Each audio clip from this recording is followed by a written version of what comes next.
कहानी की शुरुआत होती है जी यूक नाम के एक आदमी से जो मुश्किल से मुश्किल ताले और तिजोरियां तोड़ने में माहिर था। बेशकीमती चीजें चुरा कर उन्हें बेचना ही उसका काम था। वो अपना काम इतनी चालाकी से करता था कि अब तक 100 चोरियां करने के बाद भी वो पकड़ा नहीं गया। एक दिन अपने मिशन पर वो एक बिल्डिंग में घुसकर करोड़ों की कीमत वाला एक पत्थर चुराने की तैयारी कर रहा था। इस तिजोरी में कई मुश्किल ताले थे और इसे तोड़ना लगभग नामुमकिन था, लेकिन जी यूक भैया के लिए तो ये बाएं हाथ का खेल है। वो ताले तोड़कर पत्थर चुराने में कामयाब हो गया और सारे गार्ड्स को चकमा देकर बाहर भी निकल गया। लेकिन बाहर निकलते ही गलती से उससे वो बेशकीमती पत्थर टूट गया। बेचारे की सारी मेहनत मिट्टी में मिल गई थी, लेकिन उसने हार नहीं मानी और वैसा ही हूबहू डिजाइन बनाकर नया पत्थर तैयार कर लिया। फिर वो उसे बेचने के लिए एक मशहूर दुकान में गया, लेकिन दुकानदार को देखते ही पता चल गया कि ये नकली है और उसने जी यूक से कोई भी लेन देन करने से साफ मना कर दिया।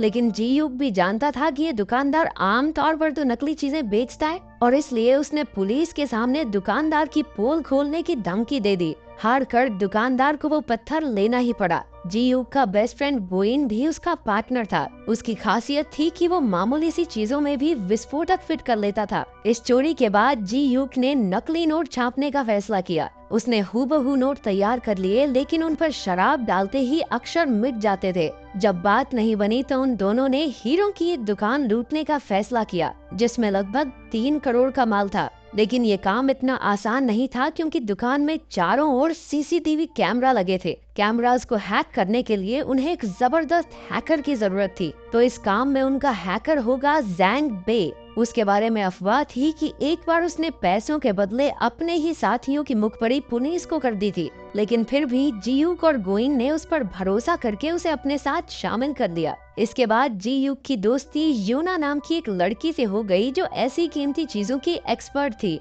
दोनों घूमने गए, जहाँ जीयूक ने उसके गले का हार देखा जो यूना के पिता ने उसे तोहफे में दिया था। इसके बाद वो दोनों एक ज्वेलरी की दुकान पर उस हार की जांच करवाने गए, जहां उन्हें पता चला कि उस हीरे की कीमत लाखों में है। उसी वक्त सबसे नजरें चुराकर जीयूक ने एक बैग सोफे के नीचे खिसका दिया और वहां से चलता बना। फिर वो एक और दुकान से जांच कराने गए और वहां भी यही नतीजा निकला। ये वही दुकान है जहां जीयूक चोरी करने का प्लान बना रहा है। उसने याद रख लिया कि सीसीटीवी कैमरा कहाँ-कहाँ लगे हैं, कितने कमरे हैं और कितने गार्ड्स मौजूद हैं। अंत में उसने हिसाब लगाया कि उन्हें 10 मिनट के अंदर अंदर ये चोरी पूरी करनी होगी। चोरी वाले दिन डियूक जो बैग दुकान में छोड़कर गया था, उसमें विस्फोट हो गया, जिससे सारे गार्ड्स का ध्यान भटक गया। उसी वक्त जैंग बे ने अपने शातिर दिमाग से सारे सीसीटीवी कैमरास हैक कर लिए ताकि जीयूक और गोइन अंदर जा सकें। उसने अलार्म सिस्टम भी बंद कर दिया, जिससे तिजोरी को हाथ लगाने पर गार्ड्स को बिल्कुल पता न चले।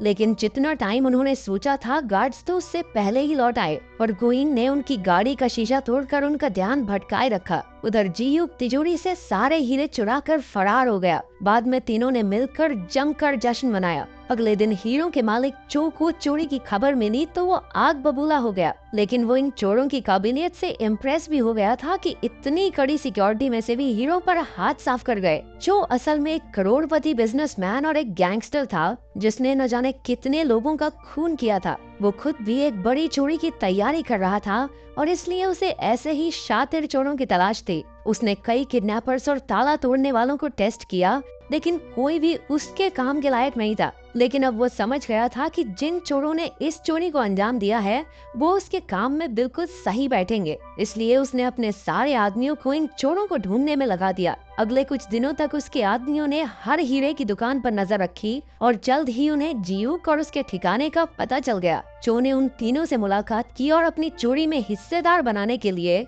उन्हें 5-5% कमीशन देने का वादा किया। वैसे इनके पास ज्यादा चॉइस है नहीं, क्योंकि अगर इन्होंने मना किया तो चो इनके पूरे परिवार को मार डालेगा। आखिरकार जीयूक मान गया और चो ने उन्हें बताया कि लगभग 150 करोड़ का काला धन शिप के जरिए कोरिया में आने वाला है। जहां ये शिप आकर रुकेगी, वहां दुनिया का सबसे तगड़ा सिक्योरिटी सिस्टम है। इसके लिए चो ने उन्हें फूड कूपन्स दिए। चो चाहता है कि वो तीनों इन फूड कूपन्स का इस्तेमाल करके इस चोरी को अंजाम दें। इसके बाद जीयूक ने प्लान बनाना शुरू कर दिया, क्योंकि ये उसकी आज तक की सबसे बड़ी चोरी होने वाली थी। उधर चो ने जैंग बे को अलग से बुलाकर उसे ज्यादा पैसे देने का वादा किया ताकि वो जियूक और गोइन पर नजर रखे, क्योंकि आखिर कोई चोरों पर भरोसा करे तो करे कैसे। उधर पुलिस अभी भी हीरो के चोर को ढूंढ रही थी। उन्होंने सीसीटीवी फुटेज में देखा कि जियूक ने ही वो बैग दुकान में रखा था। वो उसका पता ढूंढकर जियूक के घर में घुस गए, जहां उन्होंने उसकी अगली चोरी का सारा प्लान देख लिया। यहाँ से पुलिस को एहसास हो गया कि वो चो से मिला हुआ है। चोरी से पिछले दिन जियूक और गोइन पोर्ट पर जाकर विस्फोटक और सिक्योरिटी सिस्टम को हैक करने के डिवाइसेस रखाए। अपने ठिकाने पर लौटकर जियूक ने गोइन से कहा कि वो चो को धोखा देके सारा पैसा खुद ही क्यों नहीं रख लेते। लेकिन जैंग बे को उनके प्लान के बारे में पता चल गया और उसने चो को सारी खबर दे दी। चो को गुस्सा तो बहुत आया, लेकिन उसने जियूक से बाद में निपटने का फैसला किया, क्योंकि अभी उसे उसकी जरूरत है। इसके बाद जियूक ऊना से मिलने गया, लेकिन वो उसके यूं अचानक गायब हो जाने से बहुत नाराज थी। जब वो नहीं मानी तो जियूक ने बताया कि उसके पिता ही उसके गुरु थे। यूना का बाप मिस्टर ओ ही वो आदमी था जो जियूक को इस चोरी की दुनिया में लाया। एक समय पर वो चोरी चकारी छोड़कर एक आम जिंदगी जीना चाहता था, लेकिन उसी दिन उसके बिजनेस पार्टनर चो ने उसे मार डाला। यूना को उसकी किसी बात पर यकीन नहीं हुआ और वो वहाँ से चली गई। कुछ ही देर में चो के आदमी उसे किडनैप करके ले गए ताकि जियूक उससे गद्दारी न कर सके। फिर चोरी को अंजाम देने का दिन आ गया और सारे चोर पोर्ट में घुसने में कामयाब हो गए। उधर से चो ने विस्फोटक में धमाका कर दिया, जिससे सारे सिक्योरिटी गार्ड्स का ध्यान भटक गया। मौका देखकर जैंग बे ने सिक्योरिटी सिस्टम हैक कर लिया और वहाँ के लोगों को लगा कि इस प्रॉब्लम को तो वो 40 मिनट में ठीक कर देंगे। अब जियूक और गोइन के पास काफी टाइम था। वो तिजोरी के पास गए और जियूक ने अपनी काबिलियत से ताला खोल लिया। अब उनके सामने पैसों का ढेर लगा हुआ था।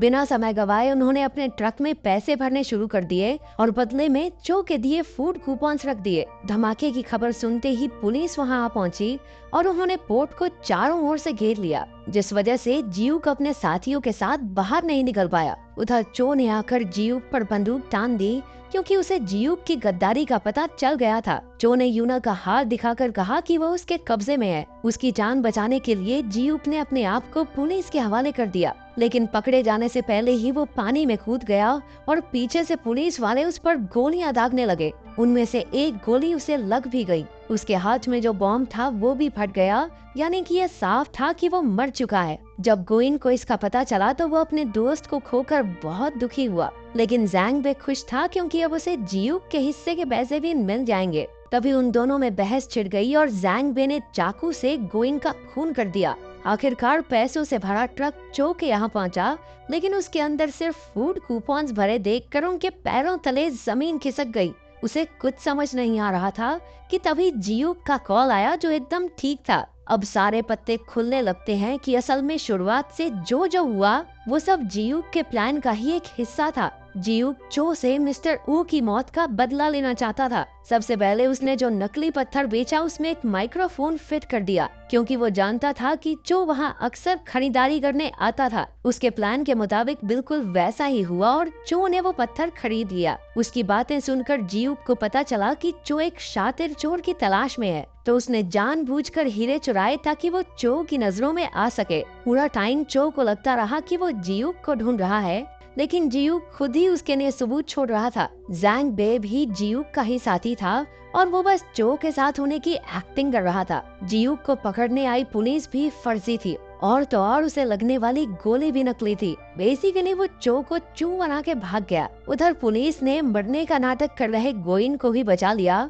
और चो को पैसे के नाम पर कुछ मिला तो वो था ठेंगा। ऊपर से जियूक ने पुलिस को उसकी खबर भी दे दी। पुलिस चो के अड्डे पर पहुंची, जहां चो के आदमियों और पुलिस में मारामारी शुरू हो गई। वहीं जैंग बे ने यूना को कैद से रिहा करवा लिया। अपने प्लान को चौपट होता देखकर चो भी वहां से भाग निकला। जियूक के आदमी फूड कूपन से भरा ट्रक भी ले गए। हालांकि उसकी कोई खास कीमत नहीं थी, लेकिन फिर हमें पता चला कि ये कूपन असल में वही पैसे हैं जो उन्होंने चुराए थे। जब वो ट्रक में पैसे भर रहे थे तो उन्होंने जियूक की नकली नोट बनाने वाली मशीन से उन्हें फूड कूपन्स बनाकर प्रिंट कर लिया अब जैसे ही उन पर शराब पड़ेगी वो फिर से असली नोट बन जाएंगे। इसका मतलब पूरा टाइम पैसे चो की आंखों के सामने ही थे, लेकिन वो उन्हें पहचान ही नहीं पाया। आखिरकार जियूक ने चो की गाड़ी को टक्कर मारकर उसे पुलिस के हवाले कर दिया। इसके बाद उन्होंने अपने ठिकाने पर कूपन्स पर शराब छिड़क कर उन्हें पैसों में बदल दिया। अब इतनी बड़ी चोरी की है तो जियूक कुछ महीनों के लिए अंडरग्राउंड हो गया। एक दिन जियूक ने यूना को पैसों से भरा एक बैग भेजा, जिससे वो दुबई में एक आर्ट गैलरी शुरू कर सकती है, जो कि हमेशा से उसका सपना था। वो दुबई पहुंची और वहां उसे एक म्यूजियम में अपना हार दिखा। अभी अपने जियूक भैया की एंट्री हुई और दोनों साथ मिलकर खुशी खुशी रहने लगे। अगर वीडियो पसंद आई तो लाइक कर देना, चैनल को सब्सक्राइब कर देना। मिलते हैं अगली वीडियो में।